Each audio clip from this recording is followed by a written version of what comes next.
Hey guys, welcome back to Sandy Cuts. I get a lot of questions on recovery gear and tools and whatnot, so I'm going to try to answer as many as I can today.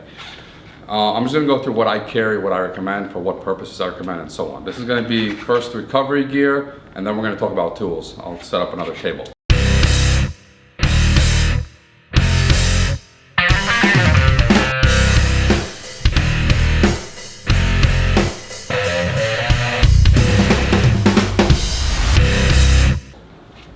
So the first thing that you don't see here, because they're on the vehicles, is a winch. I will never, I don't want to say never, but I try not to go out with people, especially on multi-day expeditions, if they don't have winches anymore. We've had too many experiences where every other rig has a winch, or but somehow the guy ends up in front without a winch or something. He gets really hung up. We can't go around the trail, and this actually happened. And we're pretty much debating whether we should just throw his rig over the damn trail into the ditch, just so we can get through, because there's no way to recover him. He doesn't have a winch, and we can't set up pulley systems because of the terrain. There's many reasons, and we ended up recovering, and we didn't throw his rig into a ditch. But there's many factors involved, and for me, it's winch is a must. The next thing is essential piece of recovery gear is going to be a kinetic rope. So I did a YouTube video on kinetic ropes where I was testing a bunch of them out. At that point, I wasn't super knowledgeable on kinetic ropes. Since then, I am. This is a kinetic rope we personally develop, Sandy Cats develops. But if you're gonna ask me what the best kinetic rope is, it's not gonna be ours, it's gonna be Bubba rope. Bubba, the heart of a kinetic rope is what you don't see and you probably will never see. It's the threading on the inside, the material and the thread pattern on the inside of the rope. And Bubba does do an exceptional job, better than anybody else. Other than Bubba, I would recommend ours. I'll just kind of answer some questions because I get these questions. These are made in China, I'm not gonna lie.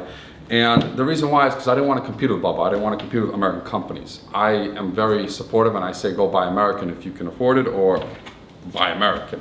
But for those guys that are gonna go buy Chinese ropes, that's what we developed. We developed honestly like the best rope that you can think of that comes from China. Probably better than some of the American ones. But that's the rope.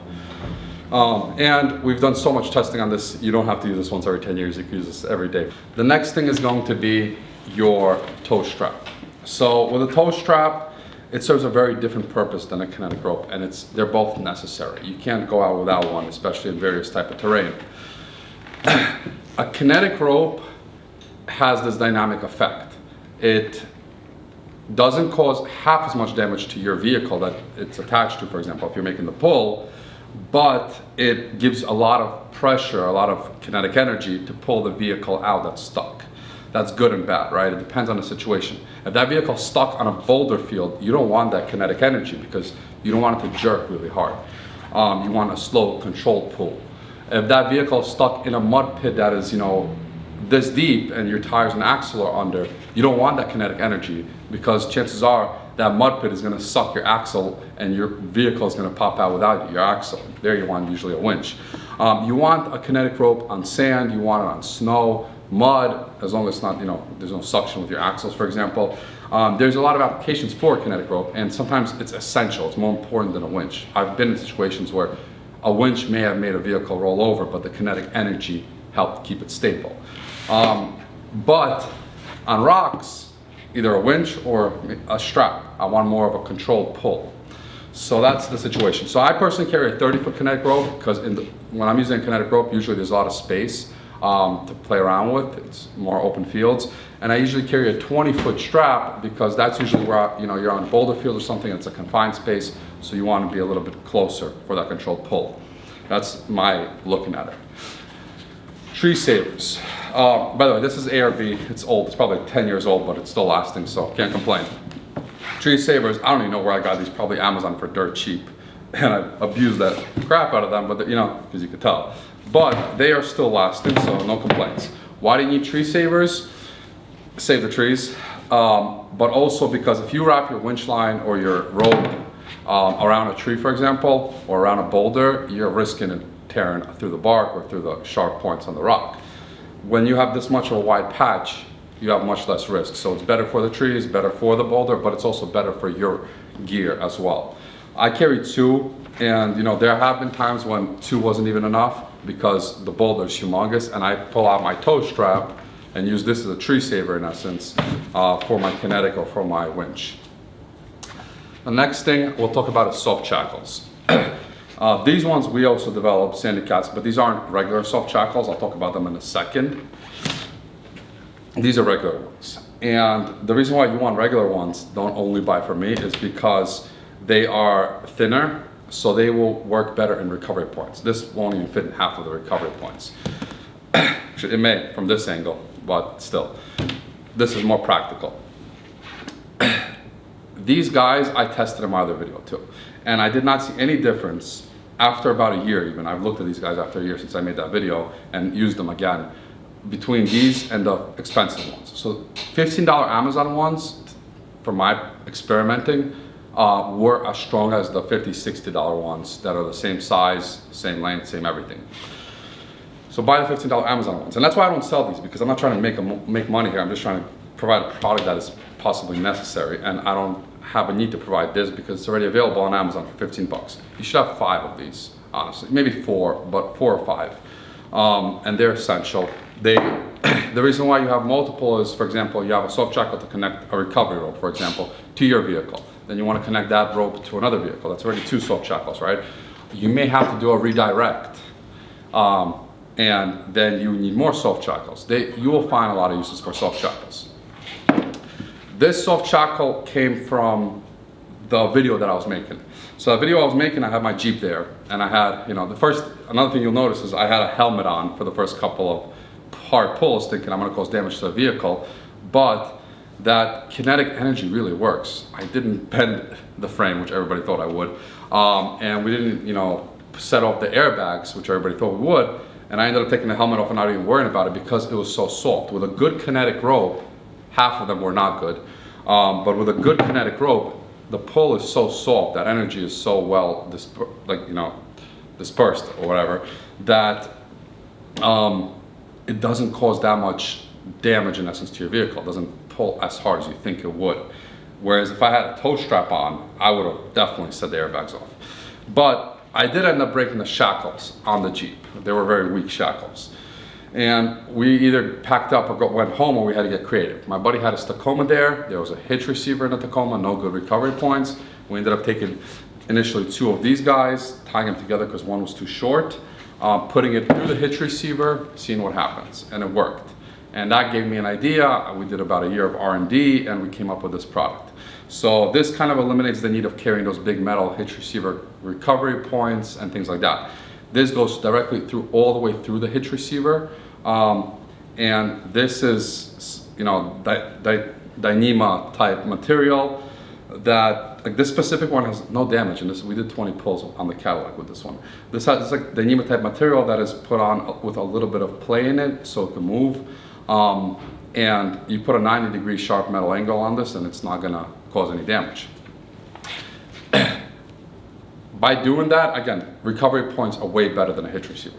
But that's not because of what people assume. It's because the cross member of your vehicle is usually weaker than the 2 main, posts of your frame.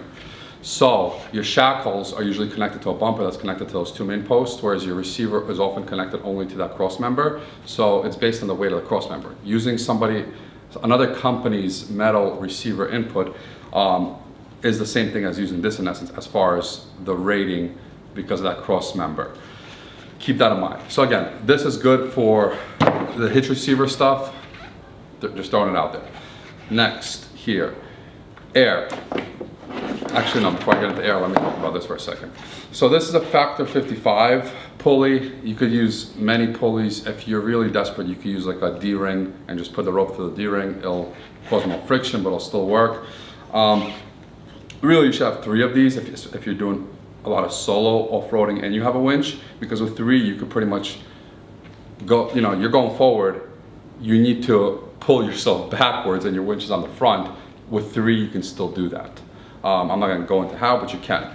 Same thing, if your recovery point is somewhere behind you and your winch is forward, but a good point is, I don't know why, but a good point is back there or something, you can often do enough redirects to get to where you need to get to. So 3 would be good. One is good enough, I guess, just to do one redirect, or a 2-to-1, which you could look up because we're not going to get into that. But carry one of these. Hopefully somebody in your team knows how to use it. Air, you don't have to have some intricate system like this. All you need is an ability to air down, and you could literally, I've done this for years when I couldn't afford anything else, is take a twig from the floor or a rock and just air down, right? But these are nice, they're luxurious, and you can air back up if you have the ability to. Airing down is probably the first thing you want to do when you get stuck. You guys should know that. If not, then watch some videos on that, but some way to air down is nice to be able to see how low you're going, because depending on your wheel tire combination, you may be comfortable going as low as 4 psi, and 10 psi, 4 psi is a big difference in like snow and sand and so on. High lift. I'm not a big fan, nobody's a big fan of high lifts nowadays because nobody knows how to use them. That's kind of the truth. I do know how to use it, but I've had a high lift hit me in the head more than once before, so maybe I don't know how to use it either. I don't carry a high lift on my wife's 4Runner on the GX. I do carry it on the green 4Runner, I do carry it on the Jeep.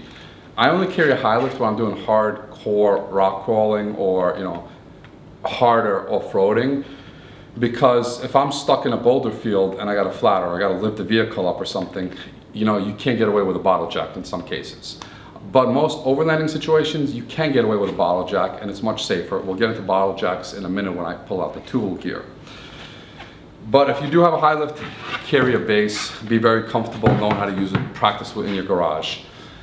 I do remember one time when it was essential for me to have a high lift. It was like 12 years ago or something, 13 years ago out in Pennsylvania. I don't remember how, but I somehow got myself hung up, my Jeep hung up on a tree stump, where if I would have winched forward or been pulled off with a rope, it would have caused way more damage. We ended up using a high lift, jacking up the Jeep, pushing it off, doing that a couple of times, and eventually getting it off the stump where it didn't cause more damage. So they do come useful, but again, it's only more in extreme off-roading situations. But if you do carry base. Next is going to be MaxTrax. That's easy. I've never had success with MaxTrax, but that's because I never wheel alone, right? The only time I've actually decided to pull out the MaxTrax and try to use them is when a rig is hung up, and you do that before I need the winch, but in reality, I need the winch. The MaxTrax won't help when it's hung up. They may be good in the sand, snow, things like that, where a Kinetic is good in essence. But again, I never wheel alone, so I never really had the use for MaxTrax, and I rarely take them with me, honestly. But some people swear by them, I don't know. Next would be the sledgehammer, which is funny, right?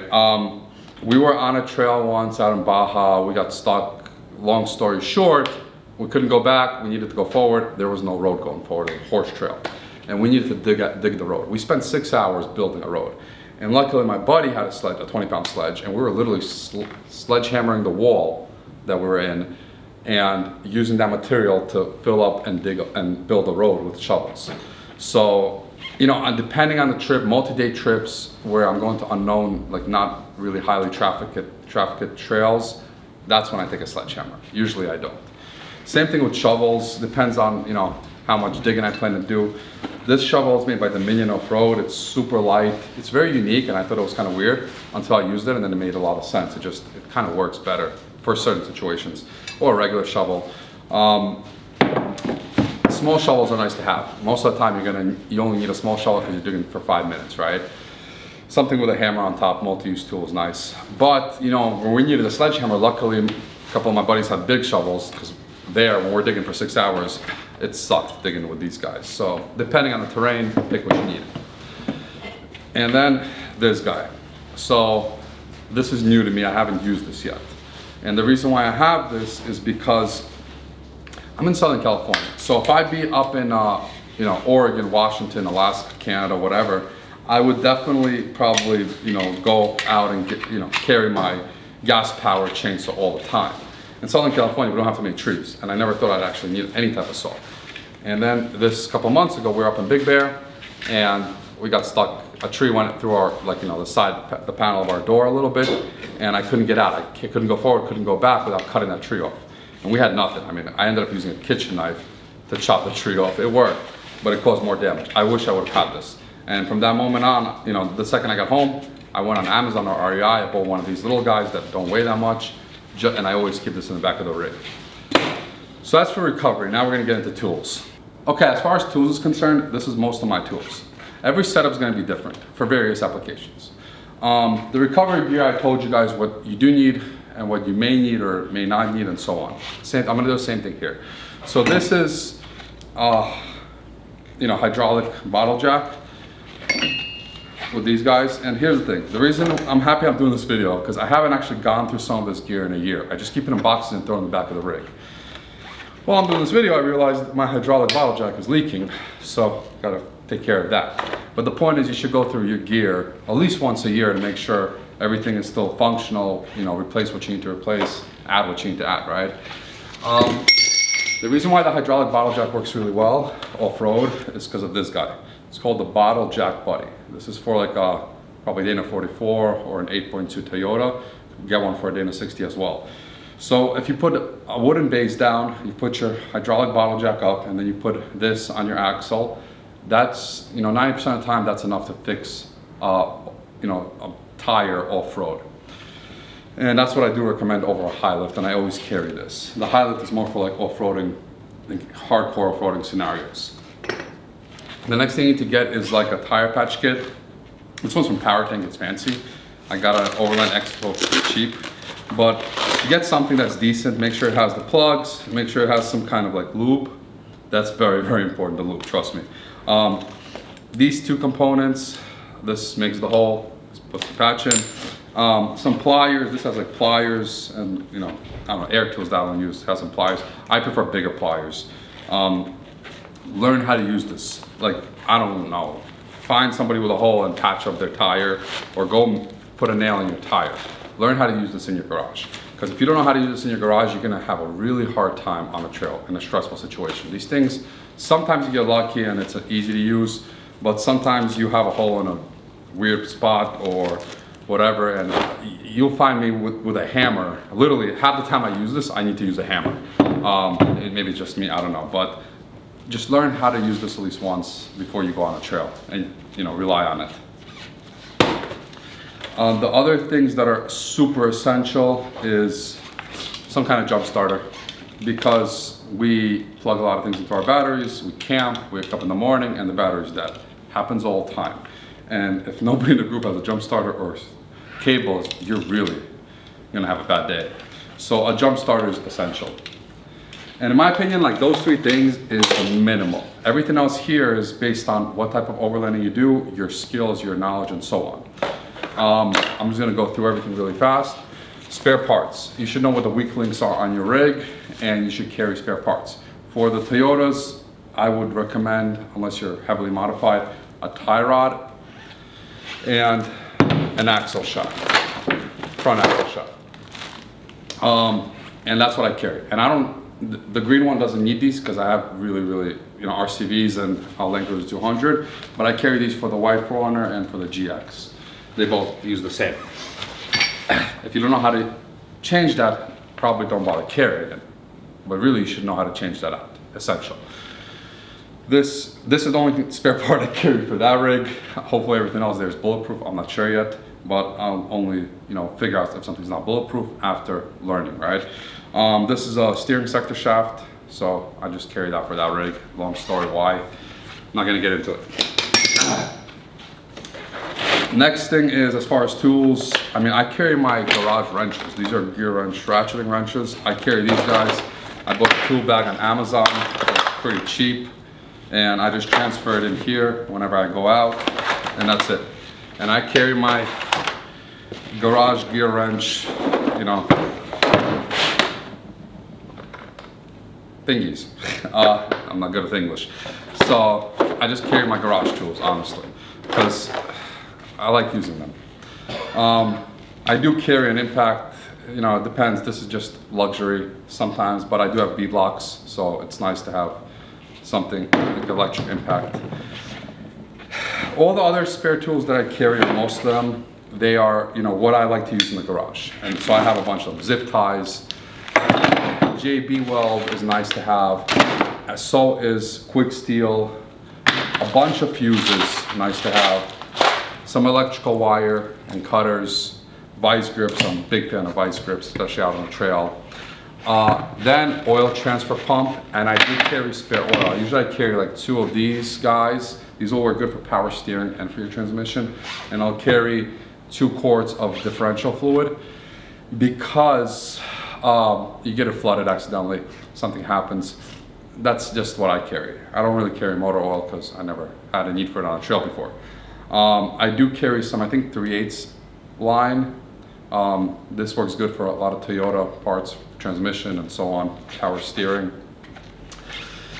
Again, things that kind of took time to build up, and everybody's use is going to be different. This, I think it's called like bale wire, is golden. It's just nice to kind of, things that break off on the rig, usually on the bottom side, just attach them temporarily if you need to and go. This holds really well and better than duct tape in certain situations. And then a welding kit, which this is all you need for a welding kit, theoretically. Some rods and a couple of, 2 gauge or whatever. This is 4 gauge wire. But the reason why, and jump start cable, it's all the same thing, right? This is for emergencies, and you better be comfortable using this. It took me a while to figure out. It took me like, I don't know, 3 hours to actually get good welds out of this setup. And you need at least 2 batteries, preferably 3. So I have enough to connect 3 batteries here. I only have 1 battery there. That's good because my second one is lithium, but I usually have 2 or 3 rigs with me, so I'll pull all the batteries out, right? Connect them all and do my emergency weld. Don't have any of the safety gear, the gloves, the helmet, and I don't recommend doing it that way, but it's only for emergencies. I've never had to use this on the trail yet, and today or tomorrow I'm probably going to practice this again because I haven't done it for a year and I need to refresh myself. Make sure you practice. A tarp. Tarp is nice because laying me down in the mud sucks. I mean, that's pretty much it for most of my gear. Here's the thing. Between my recovery gear and all this stuff, you're talking about like, I don't know, 150 to 200 pounds of weight, extra weight. This is usually just in boxes. I throw it in the back of the Forerunner and go. Do I carry all this in every scenario? No. Do I carry all this in every rig? Hell no. Because if I put all this in a stock, my wife's Forerunner or the GX, and then and then I put in the kitchen, the fridge, the overlanding gear, I am so overweight and I'm gonna break something. So that's why I put a Dana 60 on this, so I can carry all this. Otherwise, I'm carrying some recovery gear and some minimal tools. Every application is different. The other thing I'll tell you is, and you're not gonna like what I say, but it's the truth, if you don't know how to use any of this, and if you don't know how to fix your rig, you should not be out on the trails. Or at least multi-day trails that are far away from everybody, because your rig will break. I've seen in Colorado, like the rental Jeeps that have less than 2,000 miles, brand new, made that year, break down just from the factory. Like, it wasn't the driver error. Rigs will break, and if you can't fix them yourself, you're gonna be in a really, really unhappy situation. So my suggestion, that's why I'm a big proponent of DIY. Even if you have money and you want to pay a shop to do it right, it's nice to do it yourself, not for that purpose, but so you know how to fix your rig on the trail. That's why if you have a shop build something, to bring it home, take it apart, take a look at everything, examine everything, so you know exactly how it gets put back together. Because usually that's the stuff that's gonna break, honestly. Learn how to use all this if you're going to be a true overlander or off-roader. Otherwise, you better be filthy rich and just drive around with like a tow truck behind you. Because it will happen if you do this long enough. Cool. Thank you. Have a good day.